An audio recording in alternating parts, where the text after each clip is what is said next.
Hello, YouTube, and all my Married at First Sight supporters and watchers. Today, I'm going to be doing episode 6, which was called Real Life, Real Wife.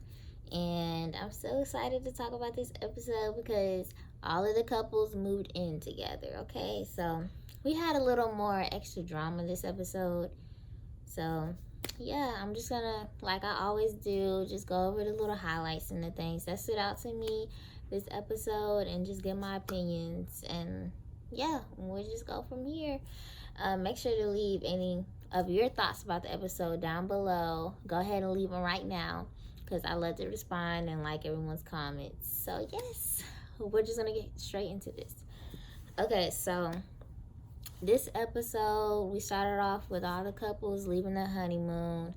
They're on the planes. It's just setting in that real life is about to start. Like, we not this is no fantasy. Like, it's about to get real from here, so it's just setting in. So they start off with that, and right after that we get into them visiting the other spouse's apartment for a day. Like, they stayed for a night.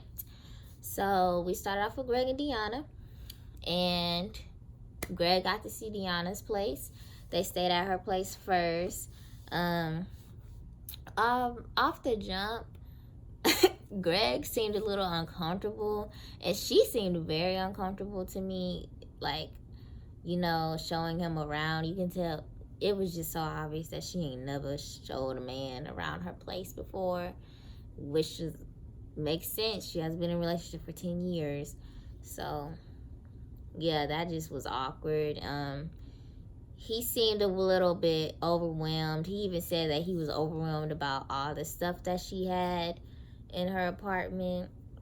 It was just a little overwhelmed by how she's going to fit all that and how they're going to merge their lifestyles together. That seemed to be a worry for him.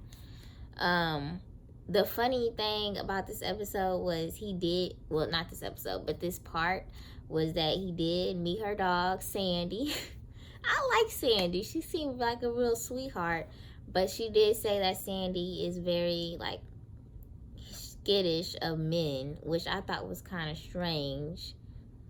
She didn't really go into detail about why, but to me, I felt like it was fitting that she would have a dog that's scared of men because, I don't know, she seemed a little skittish to me.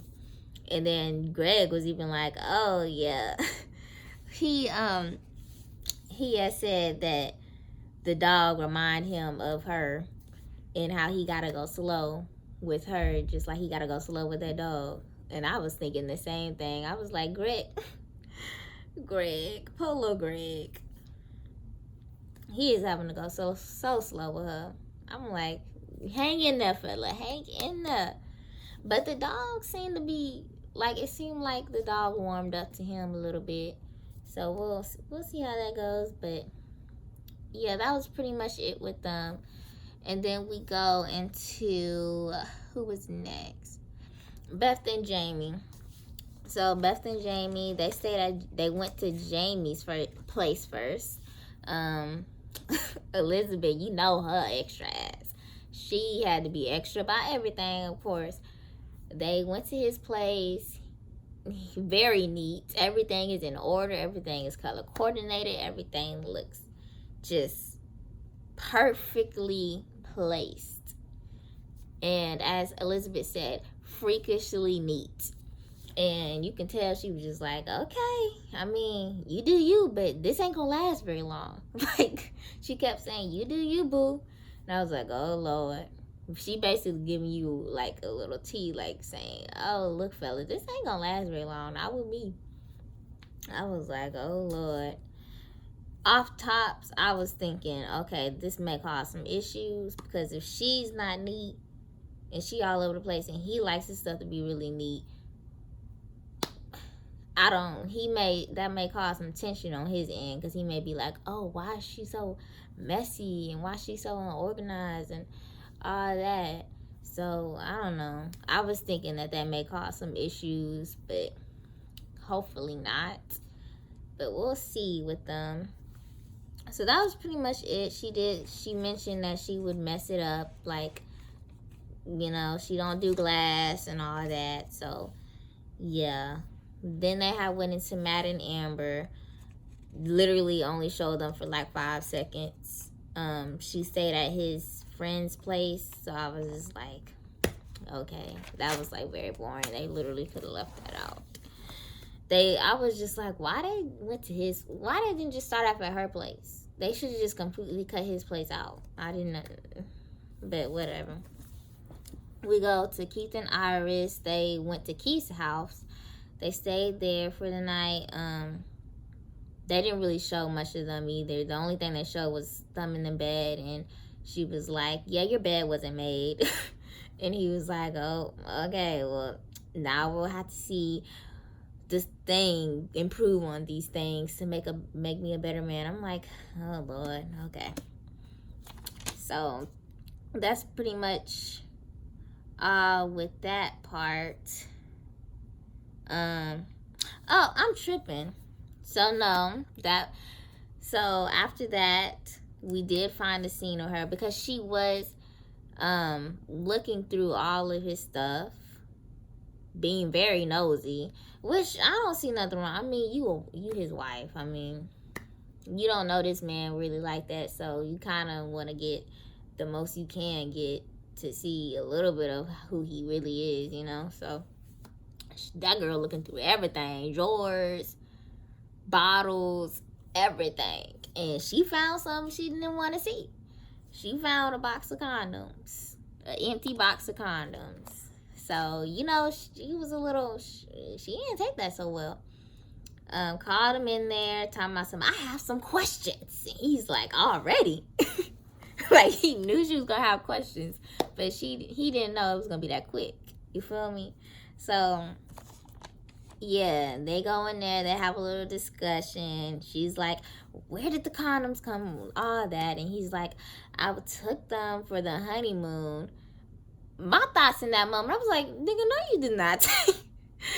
Excuse my language, but no, you did not take it for no honeymoon because you knew off tops that she was a virgin.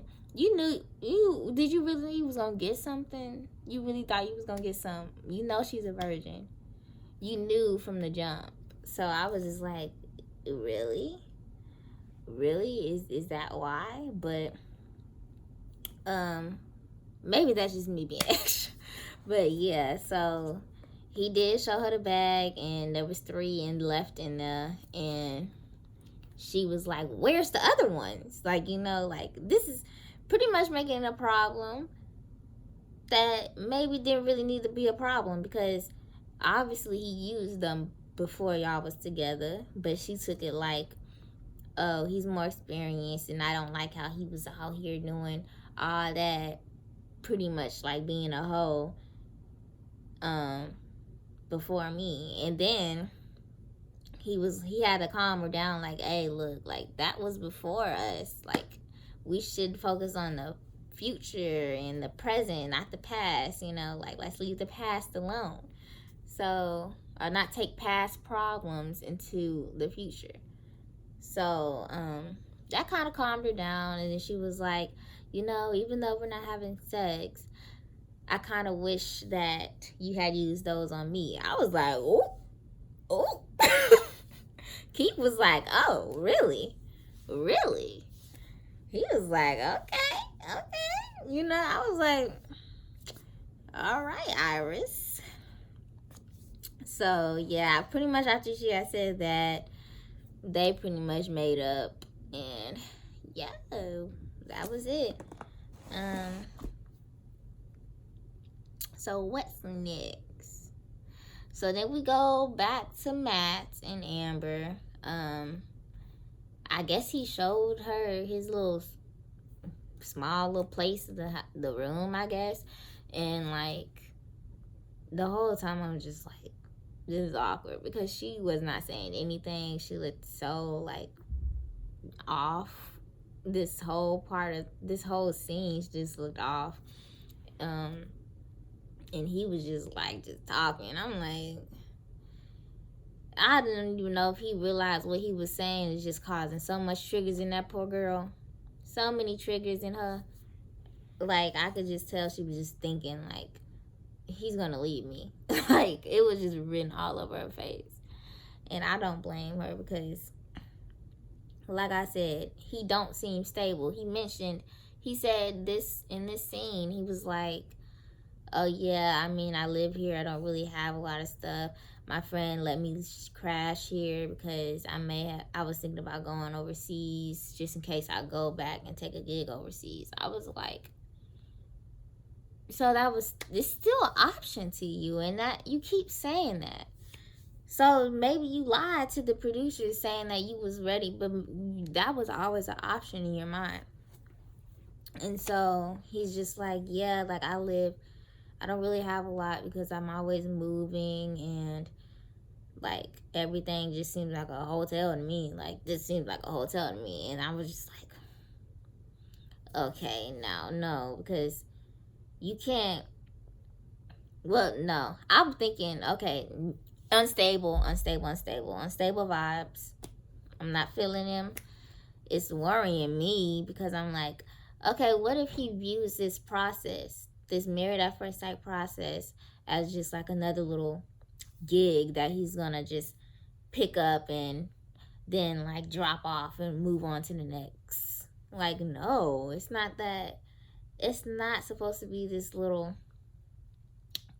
small little process and then you just move on to the next girl. Like, no, this is your lifelong process. You go on this, you sign up for this show with the intentions to be with this person for the rest of your life, not a season, you know. So that just kind of worried me that he could be viewing this as that, and you know, he could just up and leave or because of that thought process. And Amber had also said that it worried her because it triggered her abandonment issues with her mom. So yeah, so they is really starting to worry me. Like, they're just going down and downhill from here. So then what else? Okay, so now we get into all the couples meet up with Pastor Cal and, you know, talk about everything and worries and just like rehash like everything that they have went through so far. So they start off with Keith and Iris. The thing that like stood out with them in their meeting is that she did say that in the back of her mind she's like worried and how this thought that, oh, he's just a stranger, and I'm just like, I hate when they say that, because now I'm just getting, who said that you're just a stranger all the time. It was someone from one of these seasons. Oh, what is her name? I don't forgot her name. I'm so mad. Oh, Jeffy and some, whatever her name is, Chantel or Shanice. Oh, Jeffy and Shanice.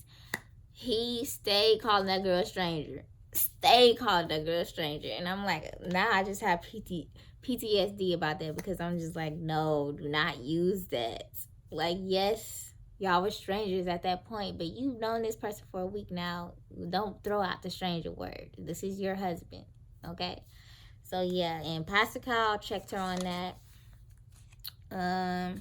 Yeah, that's pretty much like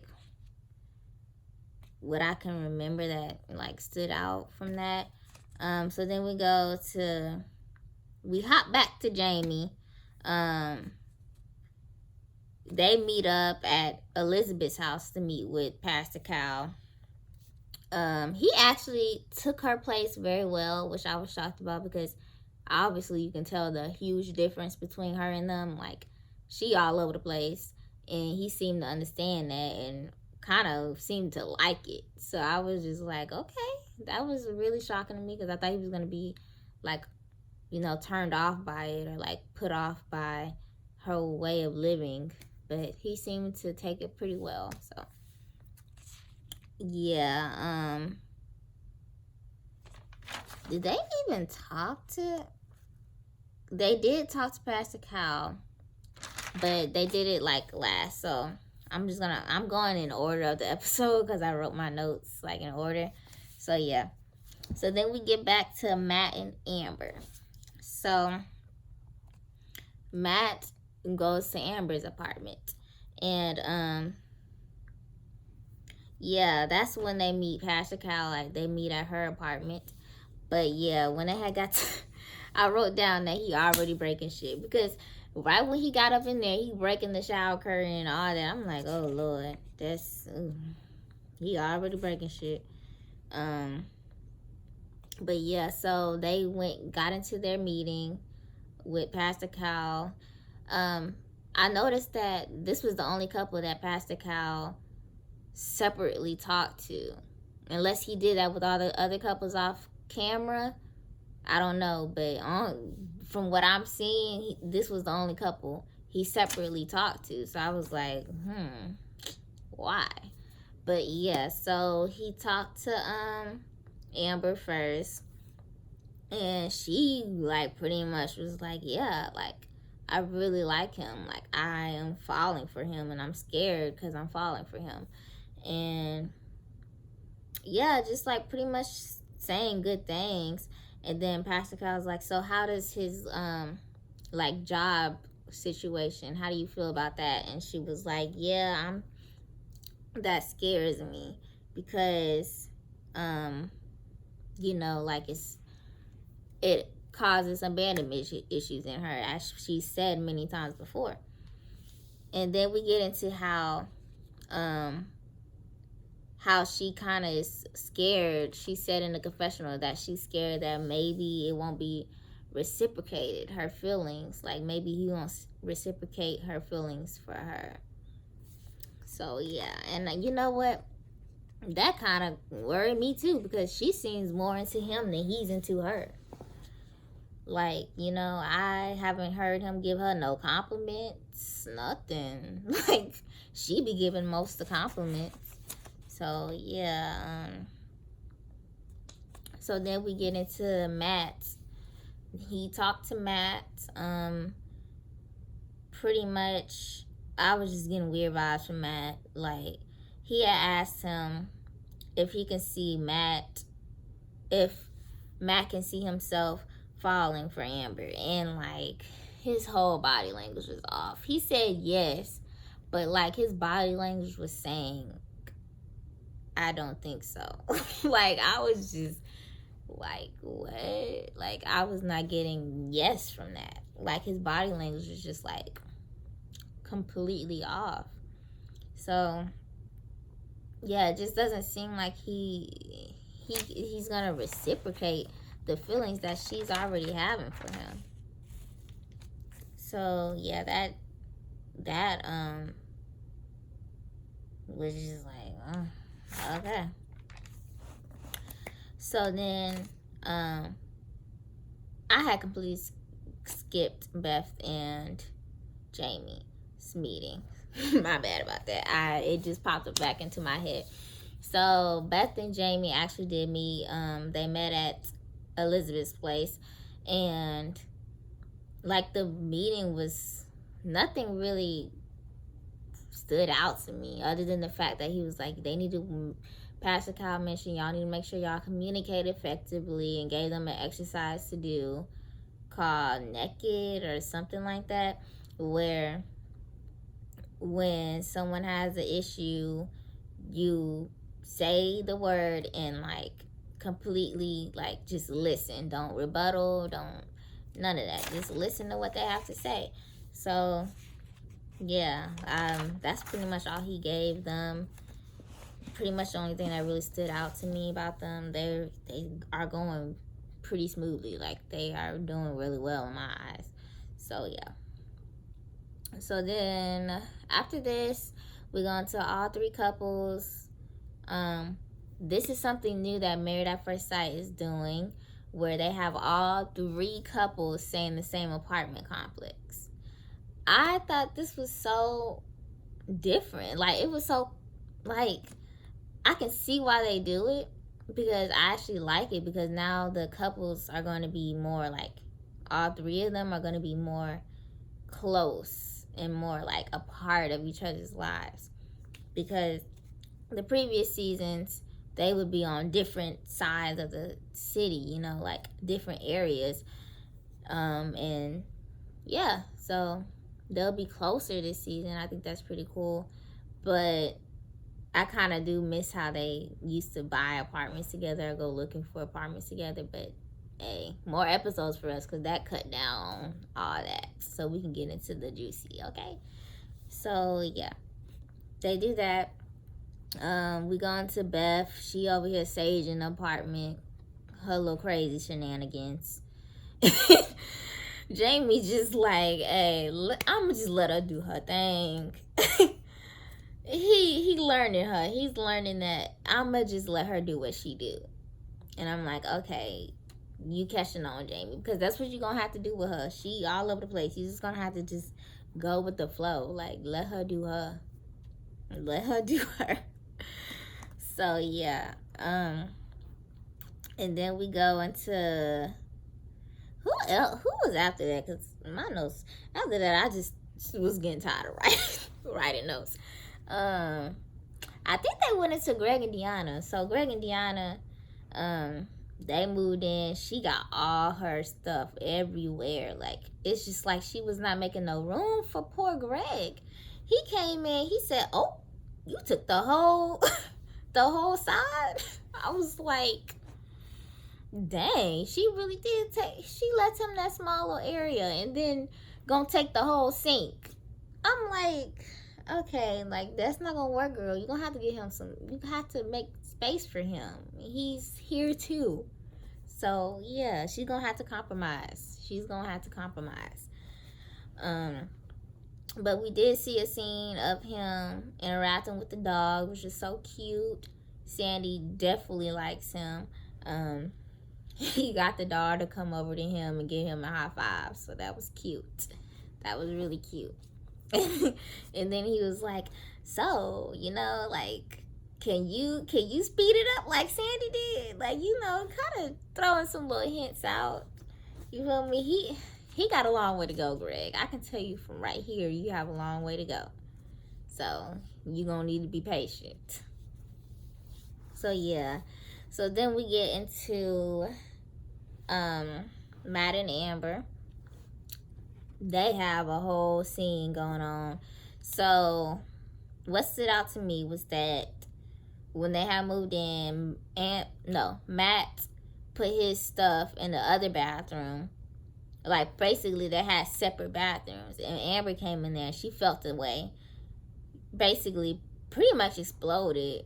Like, that's the most direct I've seen her. She was like, so, am I your roommate or am I your wife? Like, I was like, okay, Amber. She told him how she felt in that moment. She was not finna play with him. And he was just like, I mean, you're both. I was like, wrong move, Matt. Wrong move. But yeah, so I could understand where she was coming from, but then I could understand where he was coming from. He ain't mean it like that. He was just trying to make it easier for her, because I know if we had one sink, I would want my own sink, you know. So if there's only one sink, then that makes sense. So yeah, after that they showed them at the table just silent. Like, it was so awkward. I was like, y'all couldn't edit it out to the part where they started talking, because all you heard was him crunching loud as hell on that food and Amber just eating like a little bird.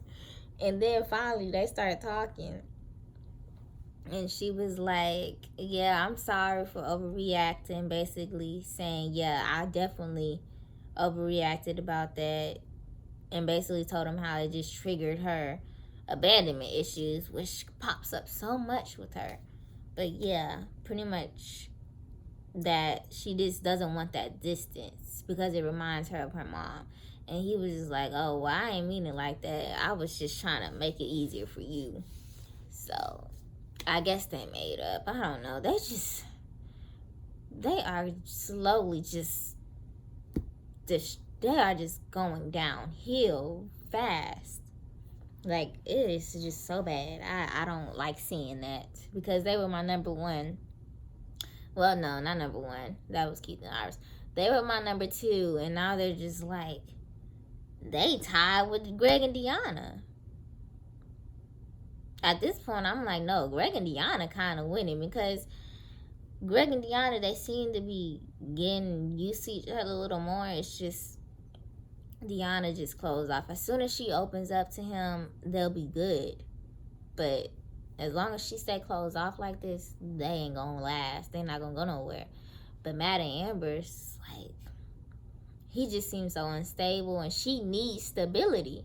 That is what she needs. She needs stability in her life, because if not, everything is just gonna it's gonna trigger her abandonment issues, and I don't think that's healthy for her. So I really hope Matt can show some stability skills and stop bringing up this damn overseas job, and maybe they'll be good. So yeah, I guess that was kind of like my rankings of the couple. I guess my top couple right now is Keith and Iris, and then my second is Jamie and Elizabeth, which is surprising, but they are doing so well. Like they are slowly becoming like my favorite. So yeah, Elizabeth and Jamie, and then Deanna and Greg, and Matt and Amber. So yeah, that's the rankings. So yeah, you guys, if you have any thoughts and anything that you want to say, let's chat in the comments, because I love to hear them.